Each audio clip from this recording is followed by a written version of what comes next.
Hi అండి, అందరికీ నమస్కారం. అందరూ ఎలా ఉన్నారు? నేను బాగున్నాను. మీరు కూడా బాగుండాలని మనస్ఫూర్తిగా కోరుకుంటూ ఏప్రిల్ 2024 చైత్రమాసంలో శనివారం 27వ తేదీన మనకు చవితి గడియలు వచ్చాయి. ఈరోజు మనం సంకటహర చతుర్థి పూజను ఆచరించవచ్చు. ఈరోజు వ్లాగ్లో పూజా విధానం, ఉపవాసం ఎలా ఉండాలి, ముడుపు ఎలా కట్టాలి, పూజను ఏ విధంగా ఆచరించాలి అనే అంశాలనైతే తెలుసుకుందాం.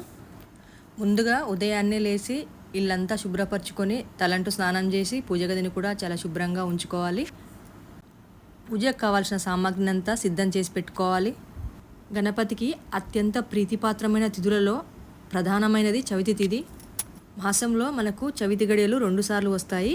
మొదటిది అమావాస్య తర్వాత వచ్చే చతుర్థిని వరద చతుర్థి అని అంటారు.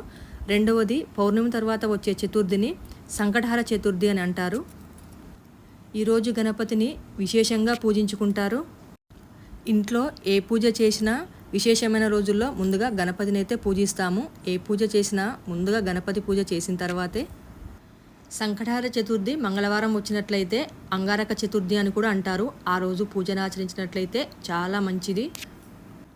చాలా విశిష్టమైన రోజు ఆ రోజు రావడం. చిన్న పెద్ద వయసుతో నిమిత్తం లేకుండా, లింగభేదం లేకుండా ఎవరైనా సరే ఈ పూజనైతే ఆచరించవచ్చు. నేను 2 సార్లు ఈ పూజనైతే ఆచరించాను. 2 సార్లు నాకైతే మంచి ఫలితాలనే వినాయకుడు ఇచ్చాడు. ముందుగా నిత్య పూజన చేసుకొని పూజ గది ఎదర ఒక పీఠాన్ని ఏర్పాటు చేసుకొని ఆ పైన రెడ్ క్లాత్ని అయితే వేసుకొని ఈ విధంగా అష్టదళ పద్మముగ్గును అయితే పెట్టుకుంటున్నాను. పద్మముగ్గులో అంత పసుపు కుంకుమ వేసుకొని ఆ తర్వాత వినాయకయ్య ఒక ప్రతిమ ఉంది ఇంట్లో. వినాయకయ్య ప్రతిమను అయితే ఏర్పాటు చేసుకున్నాను. వినాయకుడికి ఉండ్రాలంటే చాలా ఇష్టము.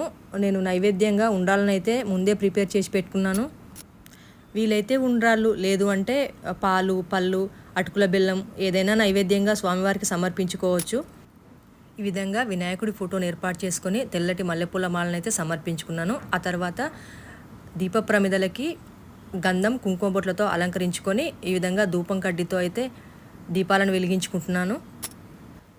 మనం ఇక్కడ ఇత్తడి వినాయకుడి విగ్రహం కానీ, లేదంటే ఏదైనా చిన్న వినాయకుడి ప్రతిమను కానీ, సిల్వర్ది కానీ ఉంచుకోవచ్చండి. అవి ఏవి మనకు అందుబాటులో లేవు అనుకున్నప్పుడు నా పసుపు గణపతిని కూడా చేసుకొని ఆ పసుపు గణపతికి పూజ చేసుకోవాలి. నేను ఇక్కడ ఎదుర ఒక గిన్నెను ఏర్పాటు చేసుకొని ఆ గిన్నెలో ఒక ఇత్తడి పీటను ఏర్పాటు చేసుకొని అక్కడ దగ్గర ఇత్తడి విగ్రహం ఉంది. ఇత్తడి విగ్రహాన్ని వినాయకుడు ఏర్పాటు చేసుకొని అంత గరికైతే సమర్పించుకున్నాను. ఇప్పుడు ఇంకా ఇక్కడ ముడుపు కట్టుకోవాలండి. ముందుగా సంకటహర చతుర్థి పూజ అంటేనే ముఖ్యంగా అత్యంత ప్రధానమైనది ముడుపు కట్టుకోవటం. ముందుగా ఇక్కడైతే ఎర్రటి రవిక ముక్కను తీసుకొని అందులో 3 గుప్పిళ్ళ బియ్యాన్ని వేసుకొని ఆ తర్వాత 2 తమలపాకులను ఉంచుకొని కొంచెం పసుపు కుంకుమ వేసుకొని పోక, ఖర్జూరాలు ₹1 దక్షిణగా పెట్టుకొని ఈ విధంగా ముడుపునైతే కట్టుకుంటున్నాను. ముడుపు కట్టుకుంటున్నప్పుడు మనసులోని కోరికను కోరుకుంటూ అది నెరవేర్చు తండ్రి అని వినాయకుడిని ప్రార్థిస్తూ ముడుపునైతే కట్టుకోవాలండి. ఈరోజు కుదిరితే ఎర్రటి రవిక బట్టలోనే ముడుపును కట్టుకోవాలి. ఎర్రటి పూలనే పూజకు వాడాలి. ఎర్రటి అక్షింతలనే తీసుకోవాలి. లేదు మాకంత వీలు కాదు అంటే మామూలుగా చేసుకున్నా పర్వాలేదండి. అలా చేస్తే ఇంకా చాలా మంచిది అని. ఇంకా ముందుగా నైవేద్యంగా ప్రిపేర్ చేసుకున్న ఉండ్రాలను అయితే స్వామివారికి సమర్పించుకున్నాను. ఈ విధంగా పళ్ళను కూడా సమర్పించుకొని ఇక్కడ కలశాన్ని అయితే ఏర్పాటు చేసుకుంటున్నాను. కలశంలో శుద్ధ జలాన్ని తీసుకొని కలశాన్ని గంధం, కుంకుమ బొట్లతో అలంకరించుకొని ఇంకా కలశంలో పసుపు, కుంకుమ, గంధం వేసుకొని వీలు కుదిరితే ఒక పుష్పం కానీ లేదంటే ఇలా ఆకు కానీ ఏర్పాటు చేసుకొని కలశాన్ని అయితే పక్కన పెట్టేసుకోవాలి. ఆ తర్వాత 3 సార్లు నీళ్ళని తీసుకొని కొన్ని అక్షింతలు తీసుకొని ప్లేట్లో అయితే వదిలేయాలండి. ఈ విధంగా ఆచమనీయం అయితే చేసుకోవాలి. కొన్ని అక్షింతలను తీసుకొని ఎడమవైపు వదిలేయాలి. ఆ తర్వాత కలశం పైన ఈ విధంగా చేయి పెట్టుకొని సంకల్పం చెప్పుకోవాలి. మనకు మాసంలో ఒకసారి వస్తుంది కదా సంకటహర చతుర్థి. మనము ఎన్నిసార్లు చేసుకుంటామనేది మనసులో సంకల్పించుకోవాలి. 1 సారి, 3 సార్లు, 5 సార్లు, 11 సార్లు, 9 సార్లు ఈ విధంగా ఎన్నిసార్లు చేసుకుంటామనేది అయితే మనసులో సంకల్పం చేసుకోవాలి.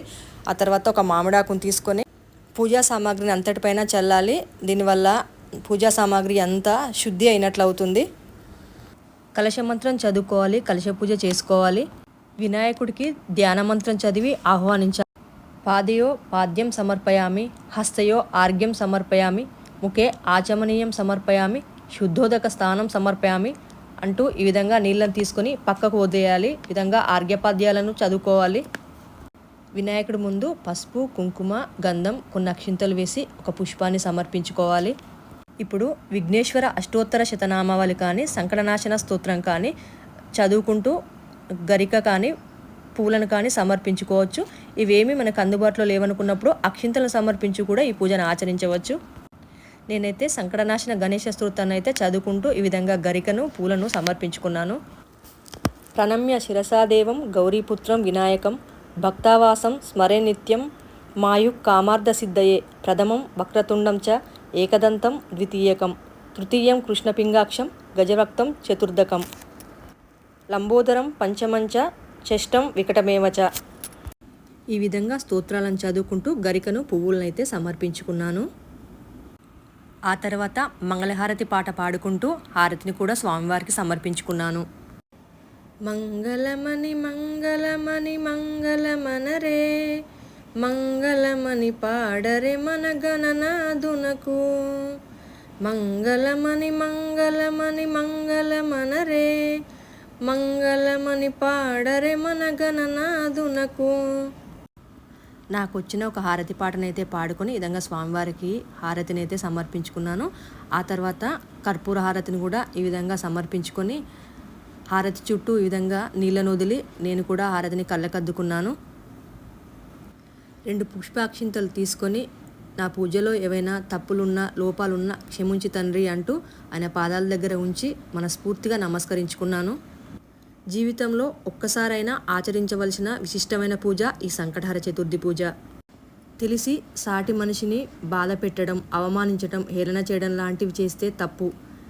పూజలో చిన్న చిన్న లోపాలున్నా, ఏమైనా తప్పులు దొరికినా భగవంతుడు తప్పకుండా క్షమిస్తాడు. లేనిపోని భయాలు పెట్టుకొని మనం పూజలు చేసుకోవడం మాత్రం మానుకోవద్దండి. నిత్య పూజలు అందరము చేసుకుంటామండి, ఎలాంటి భయం లేకుండా. ఏదైనా విశేషమైన పూజలు చేసుకున్నప్పుడు మాత్రం చెప్తున్నాను. ముందుగా వినాయకుడికి ధూపదీప నైవేద్యాలను సమర్పించుకొని ఆ తర్వాత ముడుపు కట్టుకోవాలి. ముడుపులో 3 గుప్పిళ్ళ బియ్యము, ఆ పైన 2 తమలపాకులు ఉంచుకొని తమలపాకులో కొంచెం పసుపు కుంకుమ వేసుకొని పోక ఖర్జూరాలు పెట్టుకొని ₹1 దక్షిణగా పెట్టుకొని ముడుపునైతే కట్టుకోవాలి. ఆ తర్వాత కలశాన్ని ఏర్పాటు చేసుకోవాలి. కలశంలో కొంచెం పసుపు, కుంకుమ, గంధం వేసుకొని ఏదైనా ఆకును కానీ పుష్పాన్ని కానీ ఉంచుకోవాలి. కలశం పైన చేయి పెట్టి సంకల్పం చెప్పుకొని, కలశ మంత్రం చెప్పుకొని కలశ పూజ అయితే చేసుకోవాలి. ఆ తర్వాత మామిడాకుతో పూజా సామాగ్రిని అంతా శుద్ధి చేసుకోవాలి.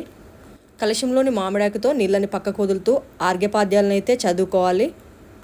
తర్వాత వినాయకుడి అష్టోత్తర శతనామావళి కానీ, సంకటనాశన గణేశ స్తోత్రం కానీ చదువుకుంటూ వినాయకుడికి గరిక, ఎర్రటి పూలు ఉంటే సమర్పించుకోవాలి. ఆ తర్వాత వినాయకుడికి మంగళహారతిని, కర్పూర హారతిని సమర్పించాలి. ఈ విధంగా ఉదయం పూజ ముగిసిన తర్వాత సాయంకాలం మరలా స్నానమాచరించి చంద్రుడిని చూసి ఆర్ఘ్యాన్ని వదిలిన తర్వాతే ఉపవాసాన్ని అయితే విడవాలి. ఆర్ఘ్యాన్ని వదలడం అంటే అక్షింతలను నీళ్ళతో తీసుకొని ఒక ప్లేట్లో వదిలేయటం. ఏదైనా ప్రసాదాన్ని తయారు చేసి నైవేద్యంగా వినాయకుడికి సమర్పించి అదే నైవేద్యాన్ని ఉపవాసం విడిచిన తర్వాత మీరు కూడా స్వీకరించాలి. అత్యంత శక్తివంతమైన విశిష్టమైన పూజ ఈ సంకటహర చతుర్థి పూజ. నేను 2 సార్లు ఈ పూజనైతే ఆచరించాను. ఇది 3వ సారి. నేను 2 సార్లు పూజలు ఆచరించిన తర్వాత నాకైతే ఆ వినాయకుడు మంచి ఫలితాలను అయితే ఇచ్చాడు. మీరు కూడా వీలైతే ఈ పూజను ఆచరించి ఎలాంటి కష్టాలున్నా గట్టెక్కించుకుంటారని అయితే ఆశిస్తున్నాను.